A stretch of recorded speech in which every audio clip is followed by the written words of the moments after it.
the first thing I wanted to talk about were some dates that are coming up, and I'm going to start with tomorrow, okay, which is the 1st of December. So 12/1 is a day that I would like everybody to check their grades, please. Okay, so by the end of the work day today or by tomorrow morning, and I'm not sure which, I may have to work tonight to make this happen, but by tomorrow morning, you should have as accurate a sense of your grade as possible at this point in this semester. Okay, I'm going to grade everything that's been turned in the Gradebook late, on time. Everything should be up to date tomorrow. Okay, so I want you to take a look in the Gradebook and make an assessment. And here's the assessment that you're making. If your grade is a D or higher, you should stay in the class and continue to work on either maintaining an excellent grade or raising your grade. If you have a D, you can revise, turn in things that were later missing, and you can make it. Okay? But if you, as of tomorrow, now I haven't seen what you turned in over the Thanksgiving break yet, but if on December 1st, your grade is below a D, and there's only one grade below a D, but let's not speak it into existence. But if your grade is below a D, I am at this point advising that you use the withdrawal date on December 2nd, okay? Because from my perspective, the grades kind of go like this: A, B, C, a couple of D's where people need to revise something or fix it and turn it in, and then like a 13, right? Where somebody just hasn't been doing work for a really long time, okay? So at this point, if you have an F, it's not because of one assignment or two assignments. It's because you haven't done work in months, really, okay? Or in at least 6 weeks. Most of the people who don't have as high as a D right now are really back in the week 6, week 7 work, right? And that's probably more than you can make up before classes end on the 6th. Or the 7th. I think our last class together is on the 7th of December, and then it's exam period, okay? So if you have a D or higher, yeah, there's totally stuff you can do in that week and a half to bring your grade up to a C and pass this class. But if it's not that high, the chances of bringing it from an F to a C in 2 weeks' time, this week and next week, are really slim, okay? And the deal is always the deal, right till the bitter end, that I will grade everything you turn in. But at this point, I need to make sure you're understanding the realities, and I'm not just blowing sunshine in your direction if you're struggling, right? So this is kind of where the rubber meets the road. The withdrawal deadline is the second date that I'm going to discuss with you. That is December 2nd. And that's why I'm having you check your grades on the 1st. That withdrawal date is on the 2nd. And again, I'm only advising a withdrawal for students whose grades are below a D. If your grade is a D or higher, we can fix it. I have confidence that we can fix it. You might need to do a little bit of hustle with me here at the end, but I have a lot of confidence that we can fix it. Yes? Okay. Now, I grade blind. My Blackboard gradebook is set up so that I don't see each person's name on their assignment as I'm grading it. I do look at them overall, but I don't have everybody's grades memorized, and I do that on purpose to make sure that I just love everybody who comes in. I do have enough of a sense of it to know who I might need to speak to at the end of a class if they're falling behind or something didn't get turned in. But I don't know if anybody's in that boat or not here, but I'm just putting it out there. I am recording it also for the students who aren't here right now. Okay? All right, so questions about that, the withdrawal deadline and what that withdrawal process ought to be. If you have individual questions about it, I will have that workshop session at the end of class where you can talk to me about your actual grade, and we'll do that privately without everybody else listening in, and we can make an individualized decision for you. But again, D or higher, you should stay with me and hustle. All right. The next date is 12/7, which I believe is a Thursday. Is it a Tuesday or a Thursday? I don't know. But December 7th is the last day of regular classes. Exams begin on the 8th. Okay? And our exam is on Tuesday the 14th, I think, of December. Tuesday the 14th of December. And it is from 8 to 10. Yes? Now, I am going to offer the final exam in a couple of ways. But I think, and I'm going to take a poll on this in a minute, but we have a technology called Respondus Monitor that can monitor you taking your exam in Blackboard and watch you on the monitor while you do it, which gives you a little bit more... Thank you, Alan. December 7th is a Tuesday. That's Tuesday. That's our last day together before exams begin, December 7th, which does mean that Tuesday the 14th, because I do know my 7-day math, Tuesday the 14th is our exam day. So Tuesday the 14th is our exam day. So it's a week after our last meeting together. Now, if you need to speak with me on Thursday the 9th, that's totally fine. You can send me an email and ask me to log into Zoom, and I'll speak with you on the 9th.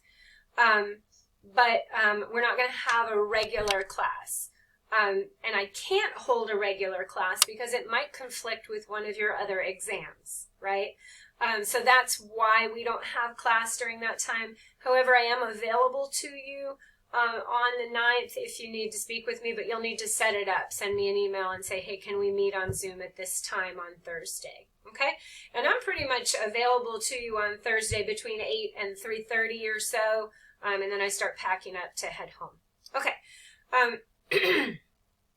All right, so the 14th is our exam time.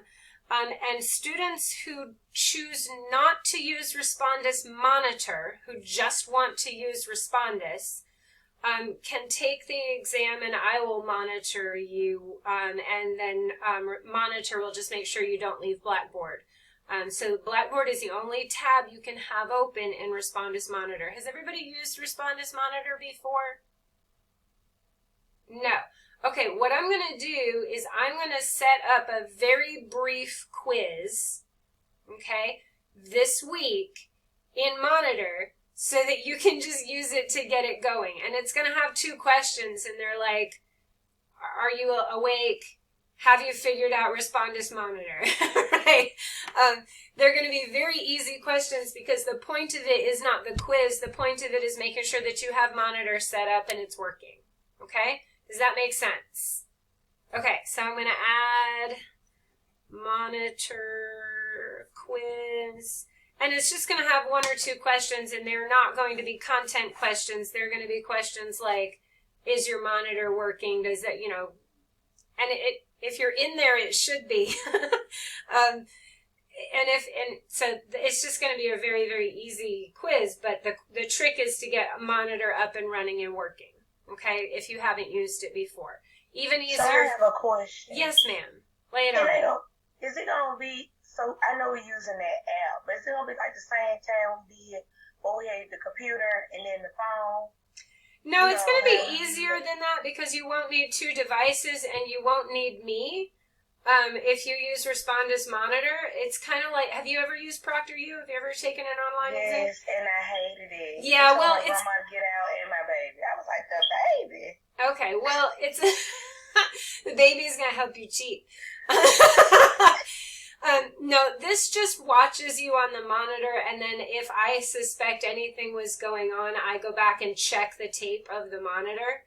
It allows me to trust you a little bit more. and then I go through and I just kind of spot check the videos. Do definitely make sure you're not talking to people in the background, because if that does pop up when I'm scanning the videos to check them, then we've got to have a conversation about who you were talking to and all that mess, right? So just tell everybody to get out. But if you're talking to the baby, I don't think they they would be very much help on this exam.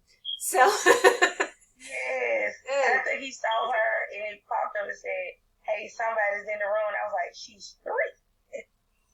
I don't think she knows biology." No, she doesn't know biology, but Proctor U has their own rules. This is, it's going to record you so that I can review it later. But Ty, I've watched you writing for 2 semesters now, and I think if your voice suddenly miraculously changed personality, I'd recognize it.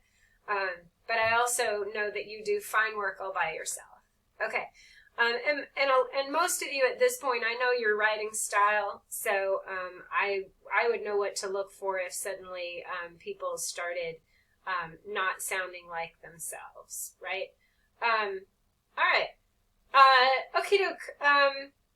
So our exam is due at 10 o'clock a.m. on Tuesday the 14th, okay? And if you want to, you can log on at 8 o'clock and do the whole thing, but log on with a phone or an iPad watching your computer so that if there's a problem with the computer, I can help you troubleshoot it.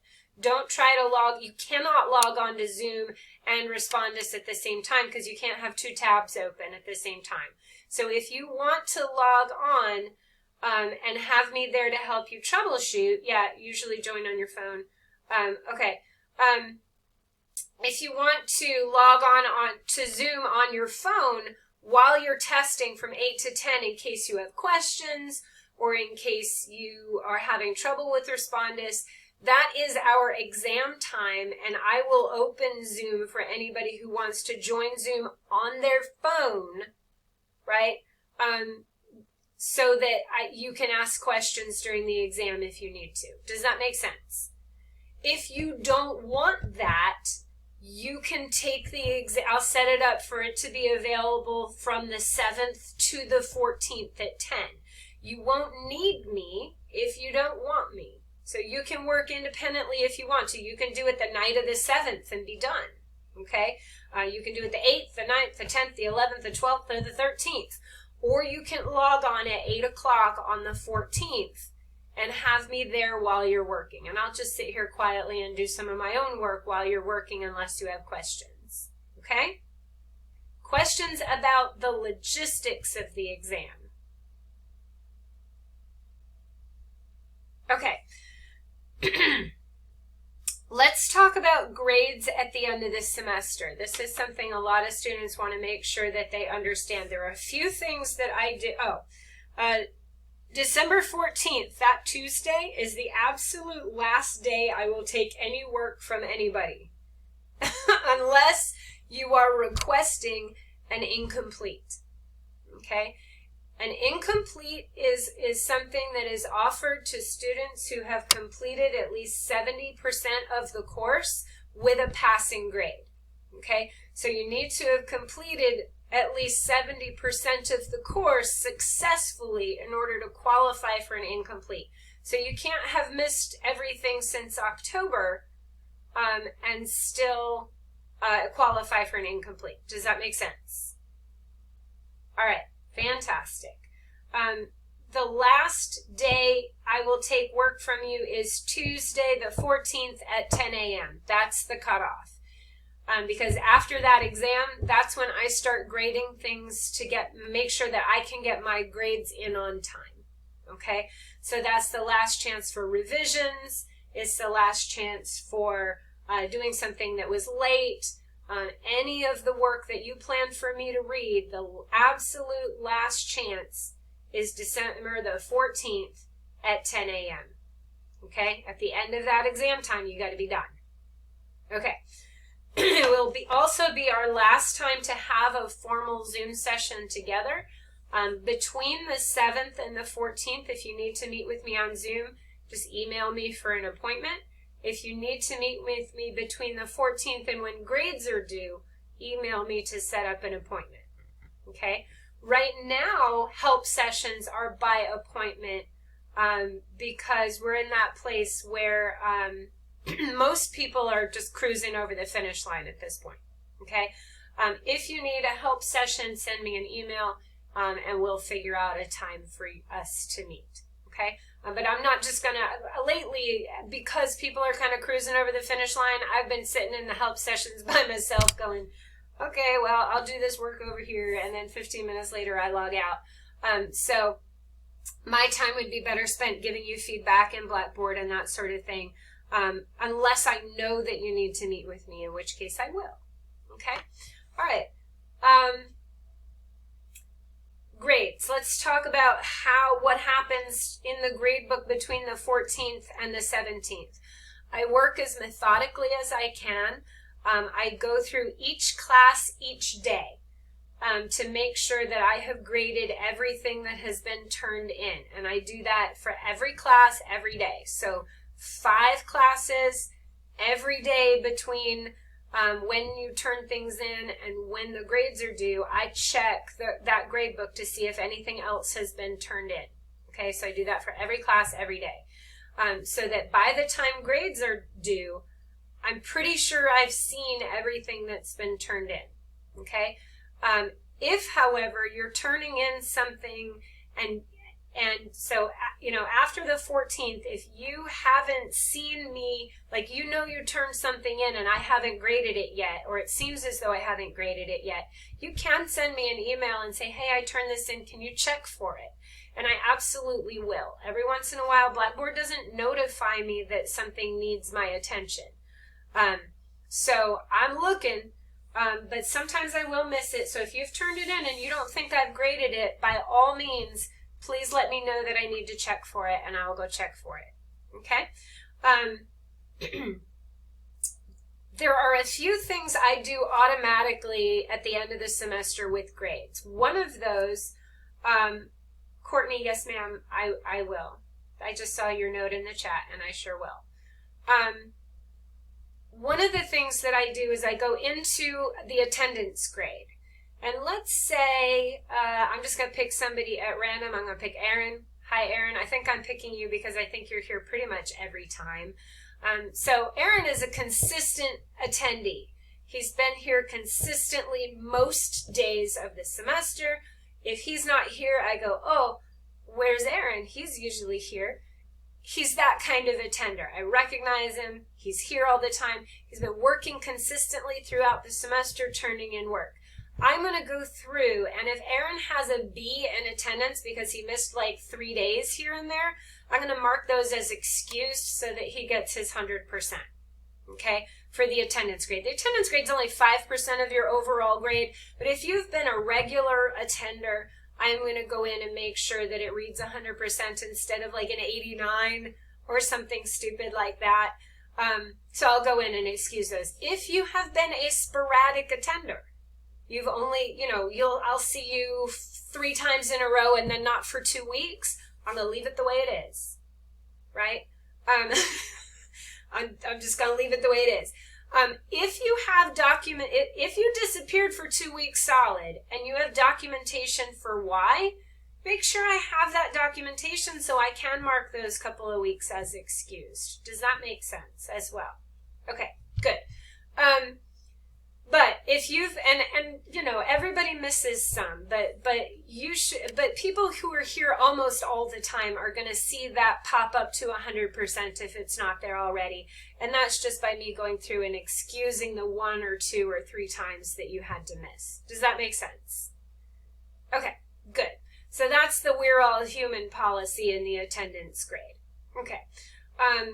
If you've got right now a grade of like 50% in attendance because you were only here about half the time, but your work is passing, you've been consistently turning in work, I'm going to make sure your attendance grade is passing, right? So I'll make sure it's at least 70%, okay, if you've been consistently turning in the work. but your attendance in Zoom has been spotty. Does that make sense? Okay, so that's one of the things that I do grade-wise. Another thing that I do grade-wise is I go in, and this is at the very end, right before I submit my grades. I go in and look at anybody who's got a 9 in the ones place. Okay, so let's say Aaron has an 89.1. Technically, that's a B. I'm not supposed to round up until I get to 89.5. But that's some nastiness right there. So what I do with anybody who's in a 9, whether it's a 79, an 89, or a 69, or a 59, I don't care what kind of 9 it is, I go in and I look for small and ethical ways that I can boost that. Let's say Aaron had an 82 on his first paper. Okay, I'm making numbers up right now. And that means that instead of a B, he's got a 79.1, right? But if I boost that B paper to an 85 instead of an 82, suddenly he's got the B that he needs, right? I didn't change the grade on that paper, but by a couple of points, right? He still earned a B on that paper, but now he has a B overall, which matches his effort. Does that make sense? So I'm looking for those ways to improve things. I'm not going to change your first essay from an 82 to a 92, right? But if changing it from an 82 to an 84 gets you the half a percentage point overall that you need to go from a C plus to a B minus, I am going to do that. And I do that for everybody, right? Everybody who's at a 9. So 89, 69, 79, 89. All of those I go through and I look, like maybe you had a bunch of discussion boards that got the 6.75 because you didn't respond to peers. I'll bump those to a 7. And just tinker with little things like that, rounding up small grades from, let's say you had an 8.5, I might move it to an 8.8 or something dumb like that. But those little tiny things can boost somebody up and over to where it is an 89.5 and I can give them the A. Does that make sense? Okay, so you're going to see that tinkering. I only tinker up, right? I never tinker to make anybody's grade lower because that's a mess. I definitely don't do that. I ethically move anybody from a 78 all the way to an 80. That's more changes than are ethical. But I can definitely boost you if you're right on that border, if you're in the 9s. Questions about that? All right. That's a nice policy. I like that one. It's made me very happy. I had a junior high teacher who gave me a B plus for an 89.4. Right, Aaron has got my. I was like, everybody's like, that's so petty. But I know why.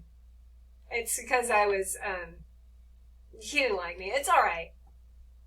I'm not everybody's cup of tea. I certainly wasn't when I was 13. All right. So, questions about grading or the end of the semester? All right. Let's make sure we know what's going on this week. Let's take a look at what we're doing. A couple of my online students started writing about A Raisin in the Sun because I guess it comes after Death of a Salesman in the PDF. But we're not writing about Raisin in the Sun, y'all. What are we writing about?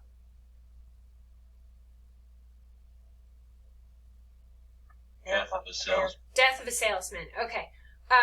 I love Raisin in the Sun. It's an excellent play. I encourage you to read it if you'd like to, but we're writing about Death of a Salesman this time. Yeah? Okay. All right, week 14, let's take a look. Y'all don't take Proctor U. I'm going to delete that. I'm going to replace that with a quiz on Respondus Lockdown that requires you to get that rolling before it's time to use it. And we can talk about it Thursday if anybody struggles with it. We're going to talk about quoting and citing drama today. And then we're going to, we have a major assignment due this week. And then at the end of the week, I'm going to open the information about the final exam. Okay? I'm going to preview with you week 15. Week 15 only goes until December 7th, so it's kind of a half week. But there is a quiz on the essay feedback. The assignment for that last week is to revise an essay, and you have until the 14th to do that. And you'll complete your student evaluations, and you can also get points. You get points for completing your evaluations. They're new this year, so stand by for some instruction on those. And if you have registered for spring semester, you can upload confirmation of that and get some additional good grade, just an extra homework. If you don't do that because you're not taking courses in the spring, that's fine. You won't get a 0 for it. I'll just not enter a grade for you on that. Okay, so it won't count against you. All right. And then there's a quick discussion board for that, which I see a couple of people have done already. You can work ahead on that if you want to, I suppose. This week, let's open that quoting and citing drama handout so that we can take a look at it. What do you notice is right here for you? Let me make this a little bit bigger so you can see it. What do you have there?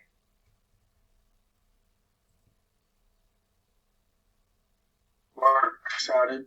You have a works cited entry. What needs to be at the end of this essay? Works cited list. The works cited entry, right. And how many works are you citing? 1. Why? Because we're only reading 1. Right. Do you need to define things like what does character mean and use a dictionary? Please no. I know what character means. I have an excellent vocabulary. You don't usually need to use a dictionary definition for me. If you do use an outside source, remember you have to introduce it, quote it directly, provide an in-text citation, and then provide a works cited list entry for it at the end. How many people love doing that process? Exactly, nobody. So when you have an essay where you only have to use the one piece, which is the play, take the money and run, and just do your close reading. This is a close reading. That means that you're explaining about the play using just the play, right? And if you don't feel like you can talk about Death of a Salesman by yourself, please stay in and get some help understanding the play and understanding how to talk about it from me instead of from the internet. Yes? Good. Okay. So let's make this a little bigger so people can see it. And I want you to look at the difference between the way it looks here. This is a passage from page 1566 of the PDF that I provided to you. And we will use those page numbers, so make sure that you're looking at those page numbers for your citations, okay? This is the way it looks in the text, but it shouldn't end up looking that way in your paragraph, okay?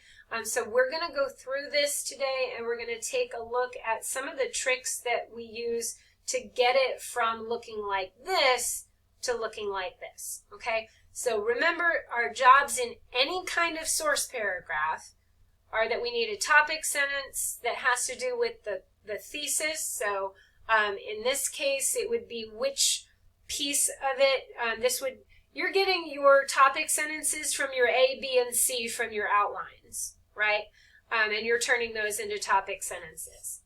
And then you have a source introduction. Now, you've told me that you're writing about Death of a Salesman by Arthur Miller in the first paragraph. So it doesn't need to be that, but you do need to give some context around what's happening. So here your source introduction is a little summary of what's going on around the quotes or the passage you're about to talk about.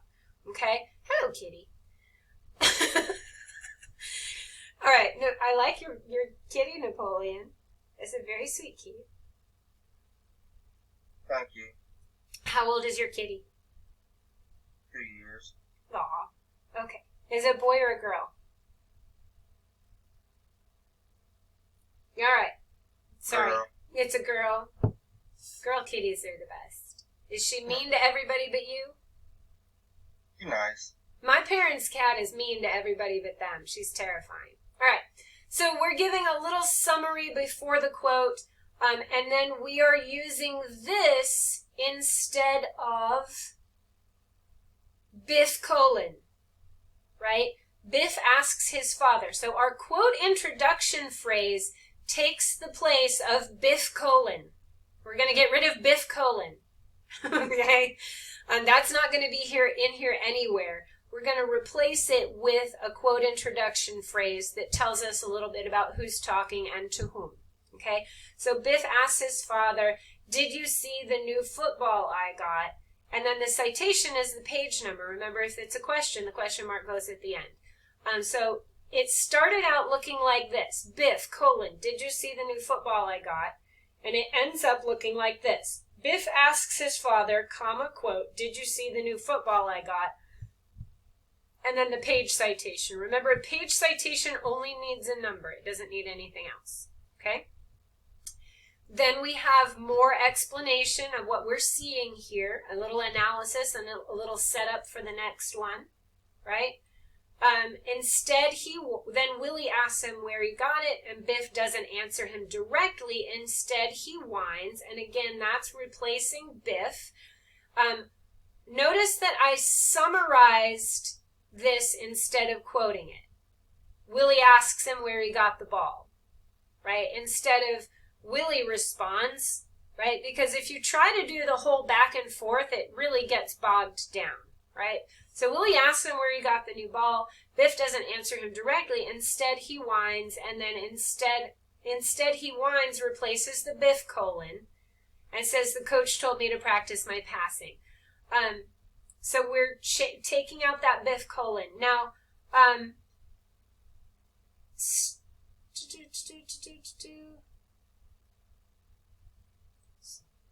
so when Biff finally admits that he took the ball without asking and his father says he wants him to take it back, Happy's temper flares. Happy argues, and it used to say, stuff like laughing with him at the theft. I'm not putting those stage directions in either. I'm using those to help me describe what's going on in my own words. Okay, does that make sense?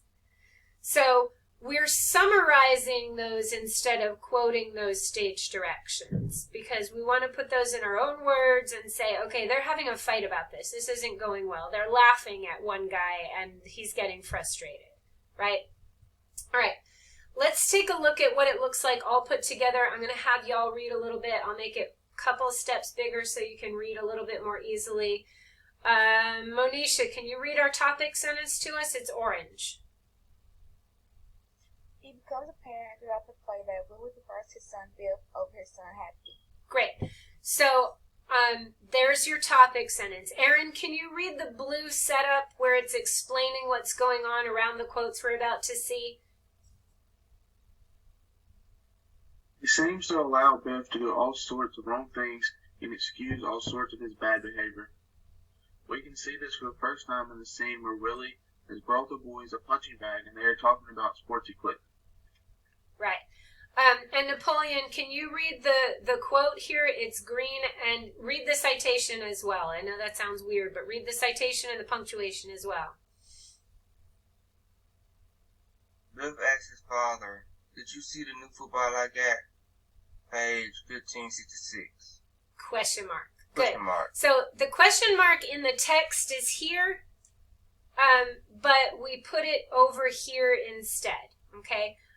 Which is a little weird, but we got to migrate that over to here. Okay, good. Alan, can you read the next little setup?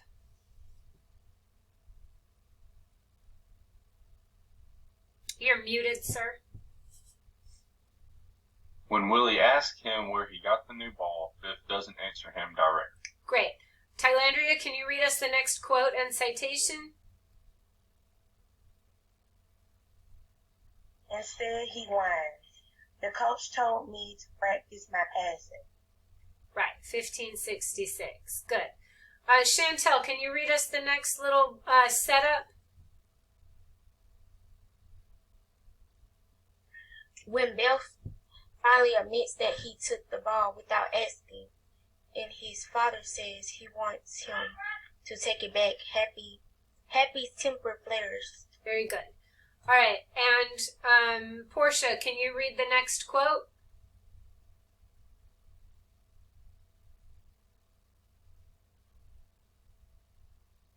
Please remove a highlight.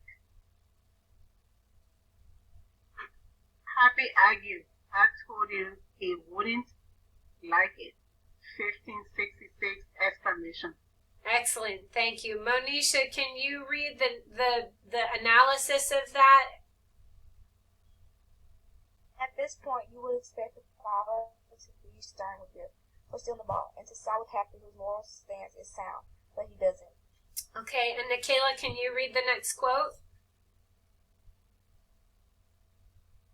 Instead, he tells Happy, sure, he got to practice with a regulation ball, doesn't he? 1566. Good. Question mark. Thank you. Erin, can you read the next quote? Then he goes even further in excusing Biff's behavior by saying, Coach will probably congratulate you on your initiative, 1566, exclamation point. Great. Courtney, can you read the purple analysis after that? He seems positively proud of his son for stealing the ball. Great. Corian, can you read the next quote? He admits that there's favoritism in play when he says, just because the coach likes you. If somebody else took that ball, there'd be an uproar. 1566. Great, thank you. Jamisha, can you finish out that paragraph with the analysis?